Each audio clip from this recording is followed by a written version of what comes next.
하나님께서는 그의 백성 앞에 두 길을 두셨습니다. 예레미야서 21장 8절에 보게 되면 이 부분을 분명하게 말씀하고 있는데요. 여호와께서 말씀하시기를, 보라, 내가 너희 앞에 생명의 길과 사망의 길을 두었노라. 너는 이 백성에게 전하라 하셨느니라. 하나님이 자기 백성들이 하나님이 그들의 삶 앞에 놓아 둔 두 길을 알기를 원하셨습니다. 이 두 길은요, 인류의 모든 사람들 앞에 다 놓여 있는 길입니다. 예수님을 믿든 예수님을 믿지 않든 누구나 다 이 두 길 속에 하나를 선택해서 가게 되어 있는 거예요. 한 길은 생명의 길이고 한 길은 사망의 길입니다. 예수님도 오늘 동일한 이야기를 하셔요. 예수님께서는 좁은 길이 있고 넓은 길이 있다, 이렇게 말씀하십니다. 이 좁은 길은 좁은 문으로 들어가서 걸어가는 길이고요, 넓은 길은 넓은 문으로 들어가서 걸어가는 길입니다. 이 두 길 중에 한 길은 사람들은 선택해서 걸어가게 됩니다. 그렇다면 여러분, 예수님 오시기 전에 예레미야를 통하여 주신 하나님의 말씀도 분명히 사망의 길과 생명의 길을 말씀하시면서 두 길을 이야기하셨고, 예수님도 이 땅에 오셔서 두 길을 얘기하셨습니다. 좁은 길과 넓은 길을 말씀하셨습니다. 좁은 길은 생명의 길이고 넓은 길은 사망의 길입니다. 생명의 길, 이 좁은 길로 들어가는 사람은 참 적습니다. 반면에 이 넓은 길은 많은 사람들이 그 길로 들어갑니다. 그래서 이 좁은 길을 우리가 선택해서 걸어갈 때는 좀 외롭습니다. 그리고 사람들이 비난도 합니다. 좋은 길 놔두고 왜 험한 길 가냐. 쉽게 말해서 이렇습니다. 고속도로 놔두고 왜 꼬불꼬불한 국도로 가냐. 그렇게 사람들이 말한단 말이죠. 우리는 그럴 때 어떻게 얘기해야 돼요? 빠른 길로 가고 편한 길로 가는 게 인생이 아니라, 인생이라는 것은 생명길로 가느냐 죽음의 길로 가느냐, 이것이 중요하다고 말해야 되는 것이죠. 비록 우리는 꼬불꼬불한 길, 남들이 잘 가지 않는 이 협착한 좁은 길이지만 그 길이 생명이기 때문에 우리는 그 길로 걸어가는 것입니다. 사랑하는 여러분, 여러분들은 생명의 길로 가고 있습니다. 저는 그 부분에 대해서 조금 더 의심하지 않습니다. 그러다 보니 이 생명의 길은 좁고 협착합니다. 많이 힘들고 어려운 삶을 살아간다는 것이죠. 그러므로 여러분들의 그 삶이 이미 힘든 길을 선택하신 것이고 예수 믿음으로 말미암아 어려운 길을 선택하신 것입니다. 그렇지만 그 나중은 어떻습니까? 그 나중은 천국입니다. 영광의 길이죠. 넓은 길을 선택한 사람은 길을 가는 동안에는 편하고 안전할지 몰라도 그 사람들은 결국은 지옥의 끝으로 들어가는 것이죠. 사망으로 들어가는 것입니다.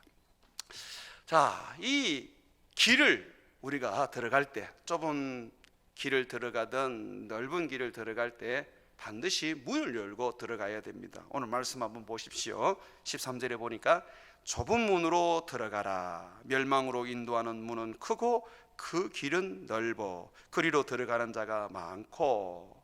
여기 보면 멸망으로 인도하는 문은 크다 그랬어요. 그 문으로 들어가면 그 다음부터 뭐가 나옵니까? 길이 나온다고 말하고 있어요. 그 길도 문만큼이나 아주 넓은 그런 길입니다. 자, 좁은 문은 생명으로 들어가는 문입니다. 그 좁은 문으로 들어가게 되면 길도 좁은 길이 나옵니다. 그렇다면 우리가 어떻게 해야 좁은 문으로 들어갈 수 있을까요?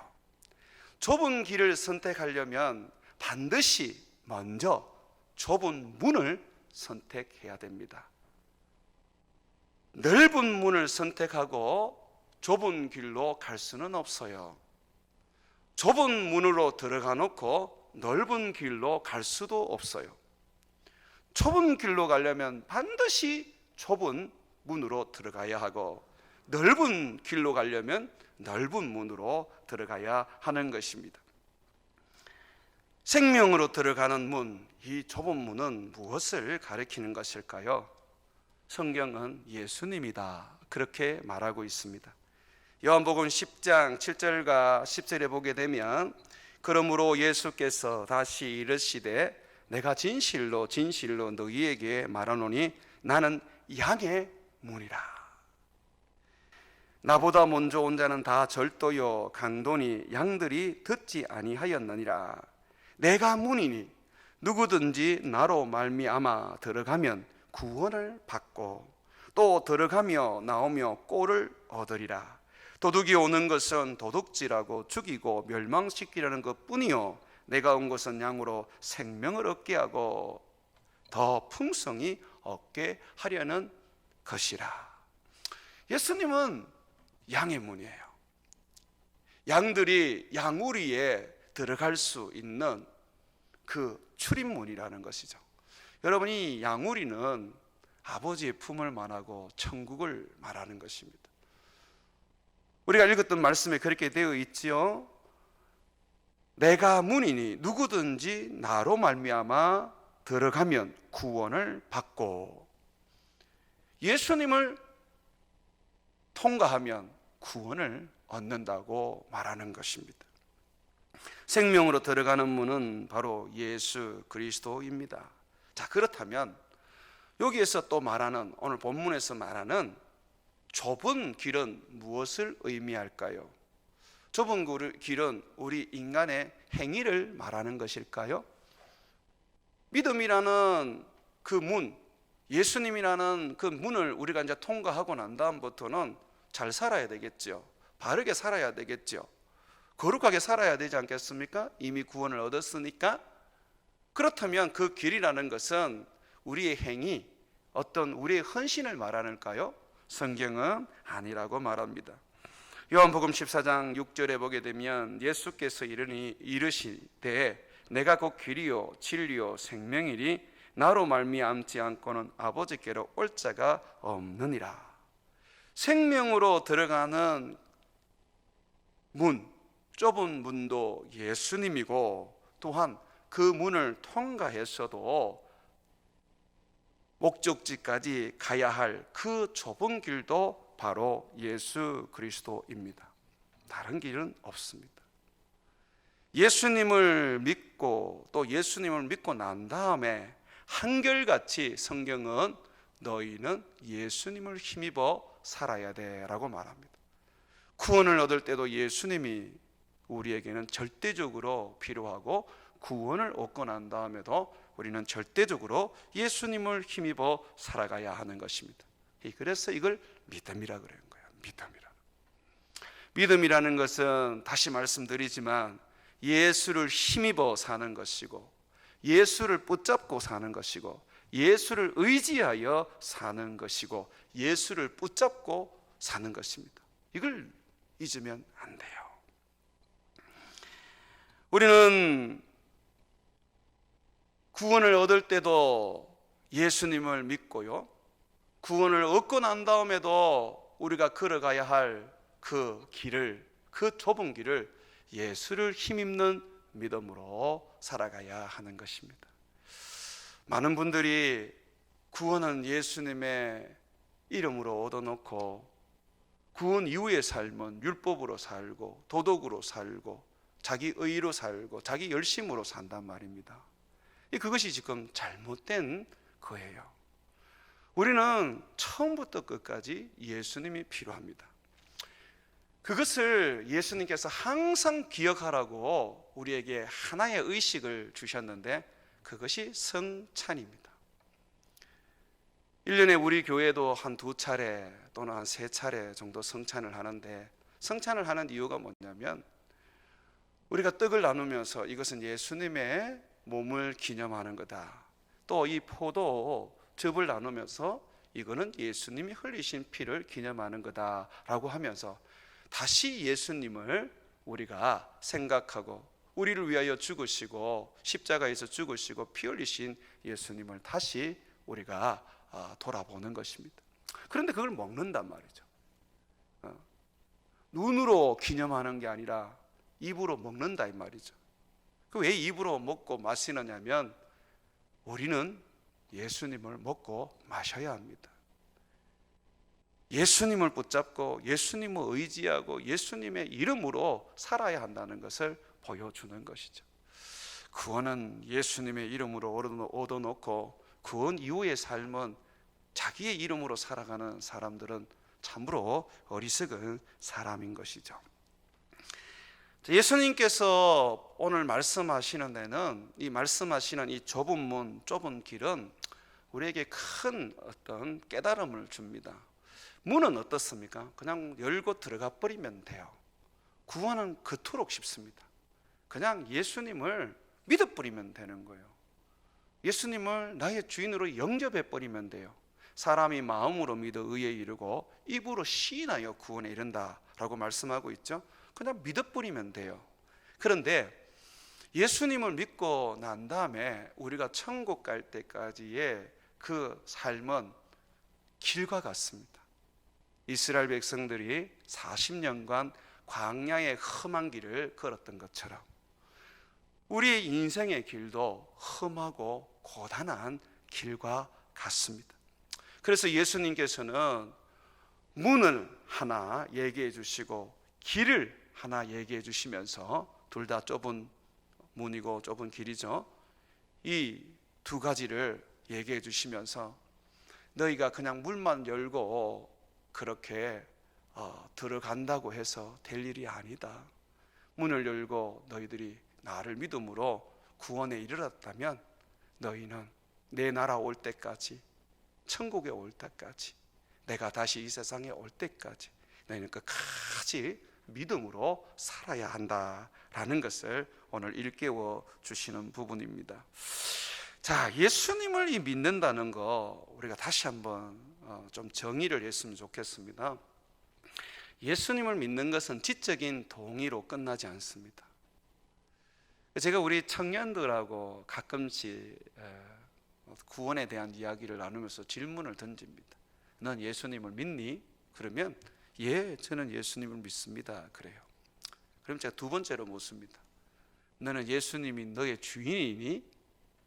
그러면 예, 그렇습니다라고 대답 못하는 청년들이 있어요. 그 중에서 좀 솔직한 청년들은 이런 얘기를 합니다. 목사님, 저는 예수님은 믿지만 예수님이 제 삶의 주인은 아니세요. 제 삶의 주인은 접니다. 저는 제 인생을 제가 좀 살고 싶어요. 그 대신에 제가 헌금하고 봉사하고 예배하고 그래 살면 안 됩니까? 라고 얘기해요. 예수님을 자기의 주인으로 영접하지 않았을 때는 예수님을 믿는 게 아닙니다. 귀신도 예수님을 압니다. 아는 게 믿는 게 아니에요. 믿는다는 것은 예수님을 나의 주인으로 영접하는 것이죠. 요한복음 1장 9절과 13절에 보게 되면 이 부분을 분명하게 말합니다. 참빛 곧 세상에 와서 예수님을 참빛이라 그럽니다. 각 사람에게 비추는 빛이 있었나니 그가 세상에 계셨으나 세상은 그로 말미암아 지은 바 되었으되 세상은 그를 알지 못하였고 자기 땅에 오매 자기 백성이 영접하지 아니하였으나, 영접하지 않았다는 것은 믿지 않았다는 것이죠. 믿지 않았기 때문에 이들은 어떤 길을 선택했습니까? 넓은 길을 선택했습니다. 그렇다면 좁은 문은 믿음의 문이요, 넓은 문은 불신의 문입니다. 예수님을 거절하는 모든 삶은 착하게 사든 어렵게 살든 남을 돕는 인생으로 살아가든 다 넓은 문으로 들어간 것입니다. 12절에 보게 되면 영접하는 자, 곧 그 이름을 믿는 자에게는 하나님의 자녀가 되는 권세를 주셨으니 이는 혈통으로나 육적으로나 사람의 뜻으로 나지 아니하고 오직 하나님께로 난 자들이니라. 하나님께로 난 자들은 영접하는 것입니다. 예수님을 어떻게 영접하는 것입니까? 자기의 하나님으로, 자기의 주인으로 영접하는 것입니다. 아직도 내 인생이 내가 주인이고 예수님은 그저 내가 필요할 때에 나를 도와주시는 그런 어떤 존재에 불과하다면 믿음이 없는 거예요. 하나님이 자판기 하나님이 되어가지고 내 기도라는 동전을 가지고 내가 원하는 거 누르면 하나님이 그걸 복으로 준다고 생각하는 분들은 종교입니다. 믿음이 없는 거예요. 오늘 만약에 이 자리에 있다면 제가 권면드립니다. 지금 좁은 문으로 들어오신 게 아니에요. 넓은 문에 들어가서 그것이 구원의 길인 줄 알고 착각하고 계시는 거예요. 지금이라도 좁은 문으로 들어오십시오. 넓은 문을 열고 넓은 길로 가고 계셔도 항상 좁은 문이 열려 있습니다. 예수님을 나의 주인으로 영접하기만 하면, 예수님을 나의 하나님으로 내가 모시기만 하면 여러분들은 좁은 문으로 바로 들어가게 되시는 것입니다. 좁은 문으로 우리가 들어가서 이제 믿음의 삶을 우리가 살아갈 때 우리의 삶은 긴 여정입니다. 긴 여정입니다. 하나님 나라 갈 때까지의 그 삶이 짧은 것 같지만은 참 깁니다. 하루가 청년 같고 청년이 하루 같은 그런 긴 여정입니다. 자, 이 긴 여정 속에서 우리는 목적지까지 잘 가야 합니다. 이탈해서는 안 돼요. 저는 개인적으로는 확실히 믿습니다. 정말 예수님을 진심으로 믿고 예수님을 자기의 주인으로 영접하여 성령을 받은 사람은 결코 좁은 길에서 이탈하지 않을 것이다. 잠시 이렇게 걷기를 갔다 할지라도 성령이 인도자이기 때문에 성령이 바른 길로 다시 돌려서 다시 본 궤도로 돌아오게 할 것이다 라는 것을 믿습니다. 그럼에도 불구하고 이 성경에 보게 되면 좁은 길을 이탈한 사람들이 나옵니다. 그리고 이 좁은 길을 이탈하지 말라고 곳곳에서 경고를 합니다. 우리가 성경을 읽어보면 구원에 대한 이야기를 할 때 이런 이야기를 하죠. 구원을 얻었다라는 말이 나오고 반면에 구원을 얻을 것이다 라는 말이 나오죠. 하나는 이미 완료된 것이고 또 하나는 미래에 대한 이야기로 말하고 있습니다. 그래서 성경을 읽으면서 여러분들이 좀 혼돈이 됩니다. 구원을 얻었다 그랬는데 왜 구원을 얻을 것이라고 말하지? 그렇게 생각을 하죠. 여러분 성경을 한번 보시죠. 에베소서 2장 8절에서 9절을 보면 이미 구원을 받았다라고 얘기하고 있습니다. 한번 찾아볼게요. 오늘 한번 찾아봅시다. 에베소서 2장 8절에서 9절 한번 보십시오. 에베소서 2장 2절에서 8절을 보게 되면 이렇게 말하고 있습니다. 너희는 그 은혜에 의하여 믿음으로 말미암아 구원을 받았으니, 이미 완료돼 버린 건죠. 과거에 내가 구원을 받았어요. 그리고 지금도 그 구원이 유효한 거예요. 그죠? 완료가 돼 버렸어요. 믿음으로 말미암아 구원을 받았으니 이것은 너희에게서 난 것이 아니요 하나님의 선물이라. 다 그러면서 보십시오. 행위에서 난 것이 아니니 이는 누구든지 자랑하지 못하게 함이라. 구원은 인간의 행위로 얻어지는 게 아닙니다. 믿음으로 말미암아 얻어지는 것입니다. 자, 그런데 성경은 또 다르게 이야기를 해요. 빌립보서 2장 12절을 한번 보십시오. 그 뒤편에 넘겨보시면 빌립보서 나오죠. 빌립보서 2장 12절을 보게 되면 이렇게 말합니다. 그러므로 나의 사랑하는 자들아, 너희가 나 있을 때뿐 아니라 더욱 지금 나 없을 때에도 항상 복종하여 두렵고 떨림으로 너희 구원을 이루라. 여기는 구원을 이루라고 말하고 있어요. 에베소서 2장 8절에는 은혜로 말미암아 예수 그리스도를 믿음으로 말미암아 이미 구원을 받았다라고 했어요. 그런데 이 빌립보서 2장 12절에는 항상 복종하여 두렵고 떨림으로 너희 구원을 이루라고 이렇게 말하는 것입니다. 어떤 차이를 말하는 것일까요? 이것은 마치 이거와 같습니다. 여러분이 좁은 문을 열고 들어가시잖아요. 예수님을 믿음으로 그 문을 통과해 버립니다. 그러면 구원을 얻은 거예요. 자, 그런데 아직까지 목적지까지 다 가려면 뭘 통과해야 됩니까? 좁은 길을 통과해야 됩니다. 그 길을 다 통과해야지만이 온전한 구원을 이루는 것입니다. 우리에게 있어서 온전한 구원은 천국 가는 게 아니에요. 육체의 부활을 입는 것이 온전한 구원입니다. 천국 가 있어도 아직까지 온전한 구원을 받은 게 아닙니다. 부활을 입지 못하면 그 구원은 다 헛것입니다. 그래서 우리는 부활을 기대하고 소망하고 바라보는 것입니다. 천국에 있는 성도들도 예수님께서 이 땅에 재림하여서 부활해 주실 것을, 우리를 모두 부활시켜 줄 것을 소망하고 있습니다. 우리와 동일하게 말입니다. 베드로전서 1장 5절에 보게 되면 너희는 말세에 나타내기로 예비하신 구원을 얻기 위하여 믿음으로 말미암아 하나님의 능력으로 보호하심을 받았느니라 라고 말합니다. 자, 말세에 나타나기로 되어 있는 구원, 그게 바로 몸의 부활입니다. 그걸 너희가 얻기 위하여 어떻게 하신다 그래요?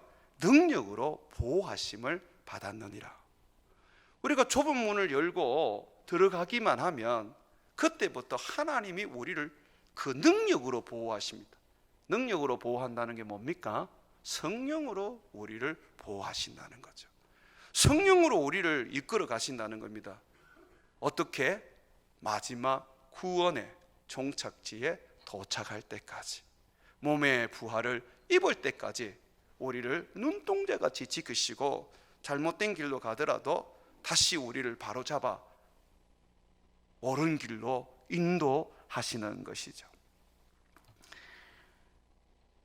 우리는 구원을 얻었지만 또한 구원을 이루어 가야 합니다.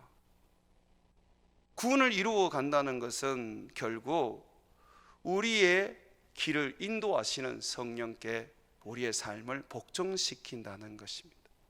변질되지 않는 믿음으로 끝까지 주를 바라본다는 것입니다. 제가 유엔에서 탈북하신 분이 인권에 대해서 이제 보고를 하는 것을 들었어요. 이분이 뭔가를 잘못해서 이제 정치인 수용소에 갇혔대요. 이분은 아마 고위 관료였던 것 같습니다. 북한에서.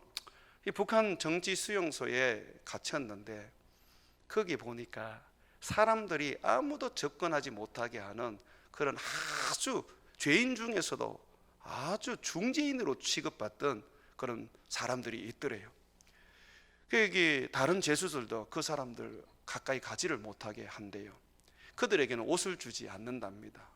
그들은 그냥 고무 판때기로 목만 이렇게 들어갈 수 있도록 앞뒤로 그렇게 몸만 가리게 하고 하루 종일 그 펄펄 끓는 이 샘물을 녹이게 하고 거기서 작업을 하게 한답니다.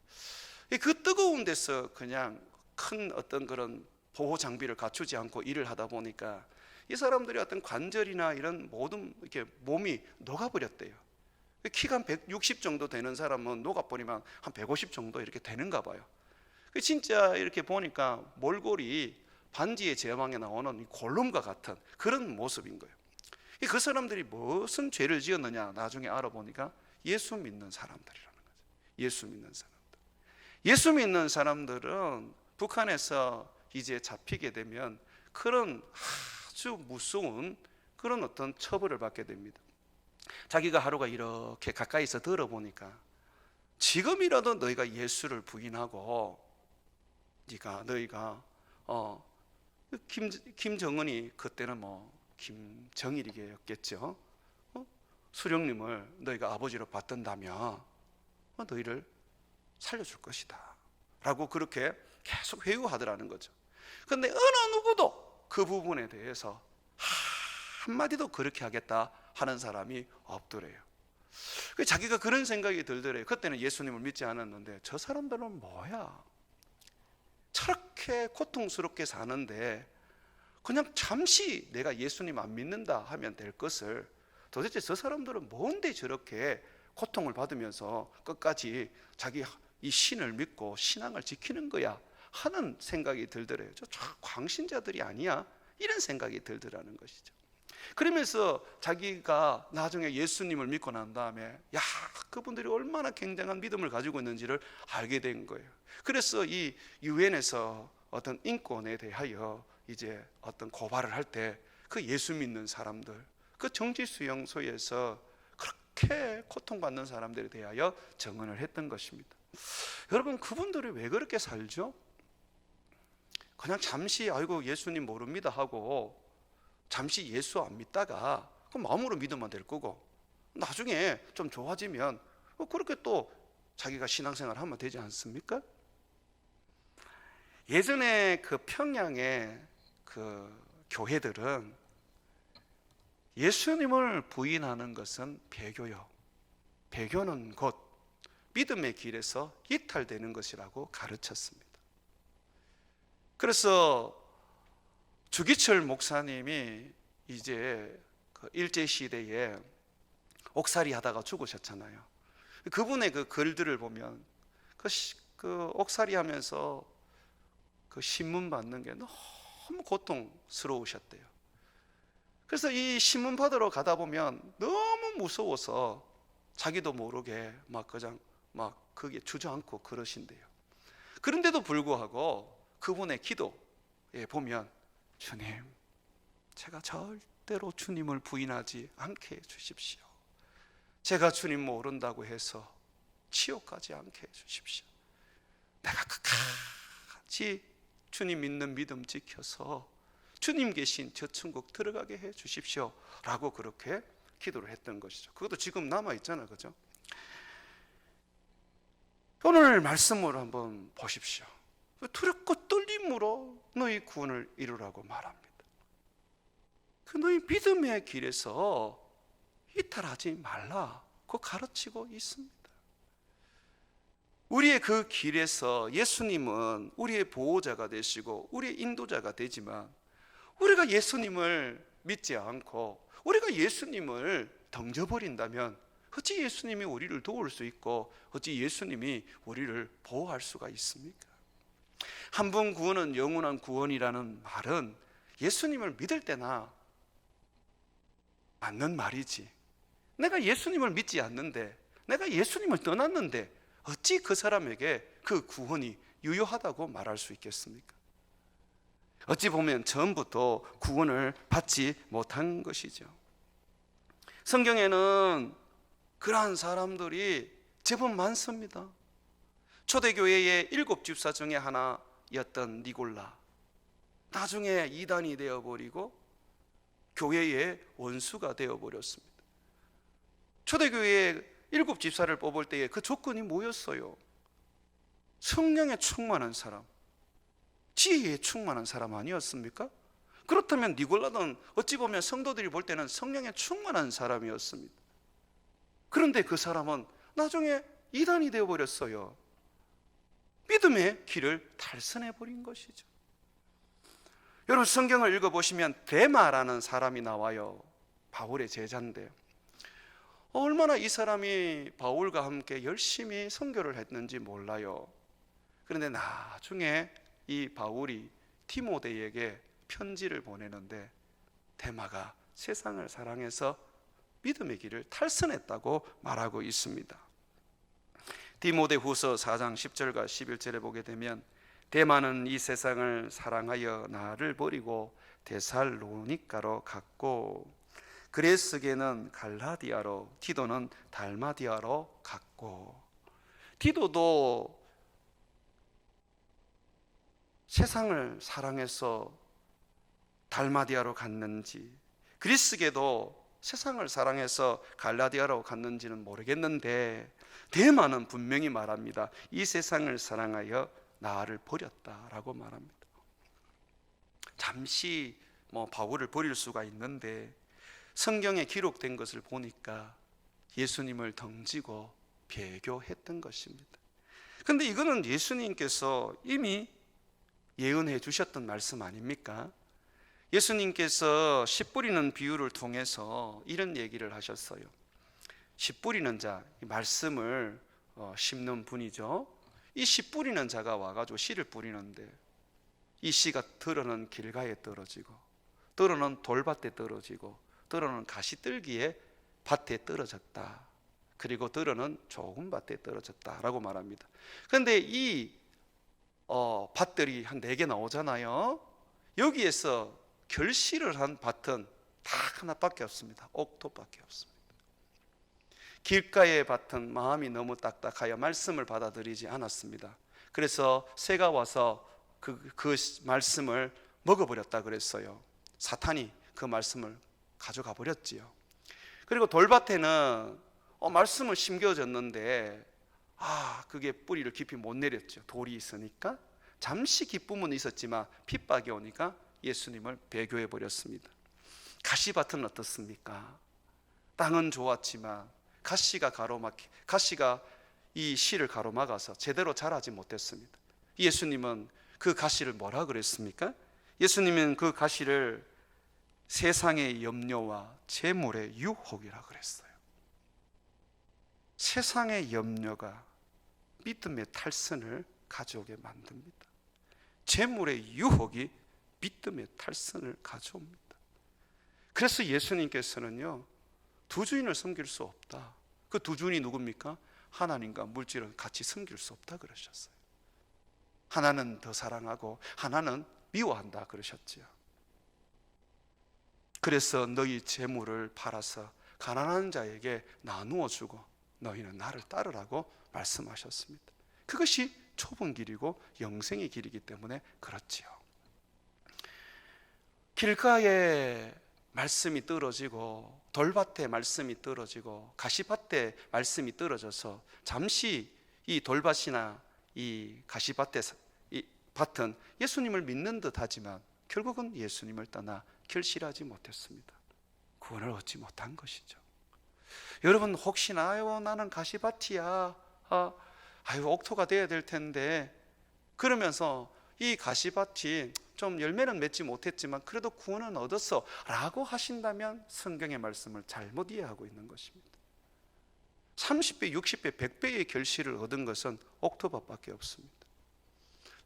우리가 하나님의 말씀을 받고 믿을 때에 성령이 우리의 마음을 어떻게 합니까? 이 마음을 새 마음으로 바꾸어 주세요. 우리의 영을 새롭게 해주십니다. 옥토밭이 되는 거예요. 그래서 30배, 60배, 100배의 결실을 맺을 수밖에 없는 것입니다. 거기에는 핍박이 있어도 재물의 유혹이 있어도 세상의 염려가 있어도 이겨내는 것입니다. 사랑하는 여러분, 예수님 믿은 지 오래됐는데도 여전히 세상의 염려와 재물의 유혹으로 말미암아서 여러분들이 살아가고 있다면 여러분들 지금 좁은 길로 걸어가고 있는지 자신을 돌아보아야 합니다. 좁은 문으로 들어가서 좁은 길로 가지 아니하고 이탈해 버리면 결국은 그 나중은 주님께로 갈 수가 없게 되는 것이죠. 믿음의 사람 바울은 정말 자신의 삶을 하나님 앞에서 믿음의 길에서 이탈하지 않으려고 애쓰고 수고했었습니다. 자기는 복음을 전하는데, 그래서 이 복음을 사람들이 받아서 믿고 구원을 얻었는데, 자기는 복음을 전하면서 구원을 받지 못할까 봐 두려워했습니다. 그는 자기의 죽음이 임박했을 때에 디모데에게 이렇게 편지를 썼습니다. 디모데 후서 4장 6절과 8절입니다. 전제와 같이 내가 벌써 부어지고 나의 떠날 시각이 가까웠도다. 나는 선한 싸움을 싸우고 나의 달려갈 길을 마치고 믿음을 지켰으니 이제 후로는 나를 위하여 의의 면류관이 예비되었으므로 주 곧 의로우신 재판장이 그날에 내게 주실 것이며 내게만 아니라 주의 나타나심을 사모하는 모든 자에게 도니라. 바울이 뭐라 그래요? 선한 싸움을 싸우고 나의 달려갈 길을 마치고 믿음을 지켰다 그럽니다. 좁은 길에서 나는 이탈하지 않았어. 잠시 옆길로 내가 갔을지 모르지만 나는 성령께서 돌아오라 그럴 때 나는 바로 돌아왔어. 나는 믿음을 지켰어. 이제 내가 우리 주님을 맞이하게 되는데 주님이 내게 잘했다고, 마지막까지 경주를 다 했다고 칭찬하시면서 면류관을 주실 거야. 그러므로 디모데야, 내가 살아왔던 것처럼 너도 이렇게 살아야 한다. 믿음을 지켜야 합니다. 내 믿음이 떨어지지 않도록 그 믿음을 지켜야 합니다. 말씀 없이 어떻게 믿음을 지키며, 기도 없이 어떻게 믿음을 지키며, 주님 앞에 붙어 있지 아니하고 어떻게 믿음을 지킬 수 있습니까? 좁은 길로 걸어간다는 것은 내가 믿음으로 산다는 것인데, 예수 붙잡고 산다는 것인데, 예수 의지하고 산다는 것인데, 믿음을 지킨다는 것인데, 어찌 내가 세상을 기웃기웃거리면서 그 길을 걸어갈 수가 있겠습니까? 사랑하는 여러분, 주님이 우리에게 말씀하고 계십니다. 모든 사람에게 너희가 미움을 받을 것이나 끝까지 견뎌라. 끝까지 견디는 자가 구원을 얻을 것이다.